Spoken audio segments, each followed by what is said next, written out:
আজ শেয়ার করব পুষ্টি গুণ ও সুগন্ধিতে ভরপুর সজনে শাকের রেসিপি।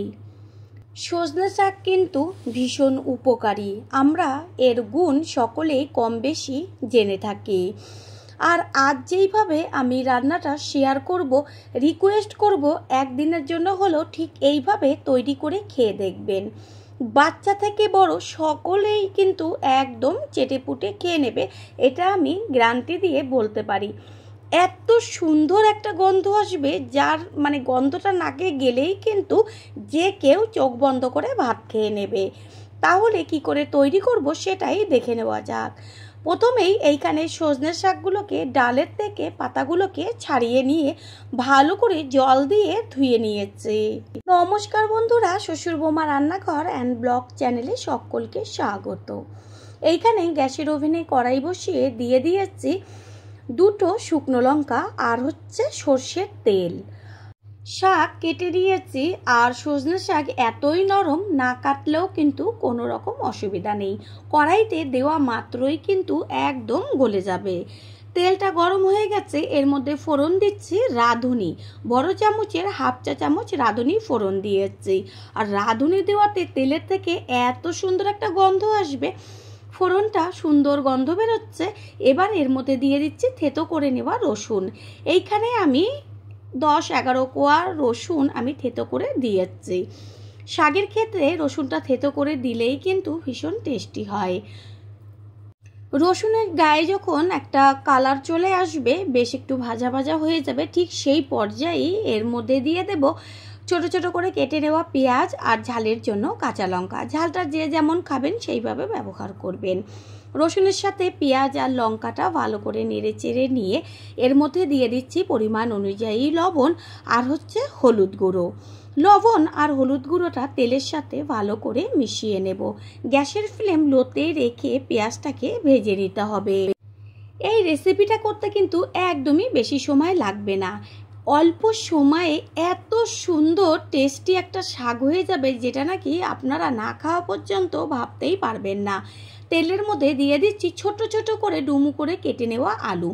এইখানে আপনারা আপনাদের পছন্দ মতন অন্য কোনো সবজিও ব্যবহার করতে পারেন, আমি এখানে শুধু আলুটাই ব্যবহার করেছি। এবার একটা ঢাকনা দিয়ে ঢেকে দেব আলুটা ভাজা হবার জন্য।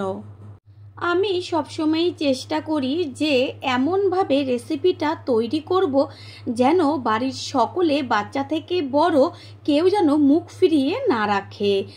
কারণ প্রত্যেকটা সবজি কিন্তু ছোট থেকে বড় সকলেরই খাওয়া প্রয়োজন। কিছুক্ষণ বাদে ফিরে এসে ঢাকনাটা সরিয়ে দিয়ে আলুটা আমি খুন্তির সাহায্যে চেক করে দেখিয়ে দিচ্ছি, আলু কিন্তু একদম সিদ্ধ হয়ে গেছে।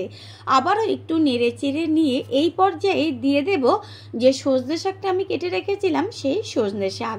আর সজনে শাক কড়াইতে দেওয়া মাত্রই কিন্তু হয়ে যায়, কোনো রকম জলের প্রয়োজন নেই সজনে শাক রান্নার ক্ষেত্রে। শাকটাকে সমস্ত কিছুর সাথে ভালো করে নেড়ে চেড়ে দেব। লবণের প্রয়োজন নেই, প্রথমেই লবণ ব্যবহার করেছি, যদি প্রয়োজন হয় পরে চেক করে দেব। গ্যাসের ফ্লেম লোতে রেখে সজনে শাকটাকে একটা ঢাকনা দিয়ে ঢেকে দেব হবার জন্য। পুরনো বন্ধুদের সবসময় আমাদের পাশে এইভাবে ভালোবেসে সাপোর্ট করার জন্য অনেক অনেক ভালোবাসা।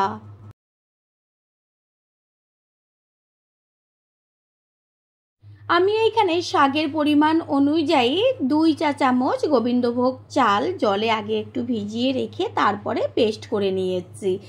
এইভাবে চালটা বেটে বা ঘরে যদি চালের গুঁড়ো থাকে সেটাও জলে ভিজিয়ে ঠিক এইভাবে গুলে নিতে পারেন। সজনে শাক ভাজার সময় কিন্তু সুন্দর একটা শাকের থেকে গন্ধ বেরোয়, আর তার মধ্যে যদি এরকম গোবিন্দভোগ চাল বাটা দেওয়া যায়, কোনো কথা হবে না টেস্টে। একদম কিন্তু যখন ভাজতে থাকবেন তখনই গন্ধে মনে হবে খেয়ে নিতে। শাকটা ভালো করে নেড়ে চেড়ে নিয়ে তারপরে এই পর্যায়ে দিয়ে দেব যে চালটা বেটে রেখেছিলাম, সেই বেটে নেওয়া চালটা। আর এই চালটা দেওয়ার পরেই কিন্তু একটু কড়াইতে লেগে লেগে আসবে, কোনো সমস্যা নেই, 2 মিনিট মতো ভাজার পরেই দেখবেন কড়াই থেকে ছেড়ে আসছে, শাকটা বেশ একদম সুন্দরভাবে মাখা মাখা হয়ে একটু ঝরঝরে টাইপের চলে আসছে। আবারও একটু ঢাকনা দিয়ে ঢেকে দেব। হবার জন্য গ্যাসের ফ্লেম কিন্তু একদম লোতে রাখতে হবে। 2 থেকে 3 মিনিট বাদে ফিরে এসে কড়াইয়ে ঢাকনাটা সরিয়ে দিয়ে তারপরে খুন্তি দিয়ে ভালো করে চারদিকটা একটু কাচিয়ে দেবেন। ওই যে কড়াইয়ের চারদিকে লেগে লেগে যাচ্ছে, এটা যে এত টেস্টি হয় যখন শাকের সাথে কাচিয়ে দেবেন তখন আপনারা বুঝতে পারবেন। আর যখন রান্না করবেন একটু বেশি করে কিন্তু শাকটা রান্না করবেন, না হলে নিজেই ভাগে পাবেন না। সমস্ত কিছুর ব্যালেন্সটা ঠিক রাখার জন্য দিয়ে দিচ্ছি 1/2 চা চামচের থেকেও অল্প পরিমাণ চিনি। চিনিটাকে মিশিয়ে নেব ঠিক এইভাবেই, তারপরে আবারও একটু হতে দিতে হবে। প্রথম যারা আমাদের চ্যানেল ভিজিট করছেন তাদের আন্তরিক শুভেচ্ছা ও ভালোবাসা।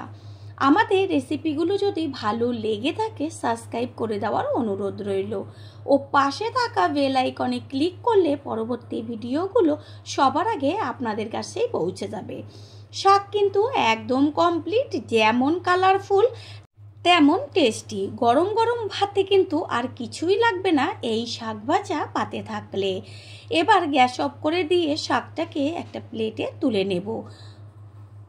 তৈরি হয়ে গেল পুষ্টি গুণ ও সুগন্ধে ভরপুর সজনে শাকের রেসিপি। আশা করি রেসিপিটি ভালো লাগলো, আর যদি ভালো লেগে থাকে একটা লাইক, কমেন্ট, শেয়ার করে অবশ্যই জানাবেন। আপনাদের দেওয়া একটা লাইক ও একটা শেয়ার কিন্তু আমাদের কাছে অনেক অনেক গুরুত্বপূর্ণ। লাইকের পাশে থাকা হাইপ চিহ্নটাও প্লিজ ক্লিক করে দেবেন। All friend, thanks for watching my video. আপনারা সকলে ভালো থাকবেন, সুস্থ থাকবেন। আবারও দেখা হবে অন্য কোনো রেসিপির এপিসোডে।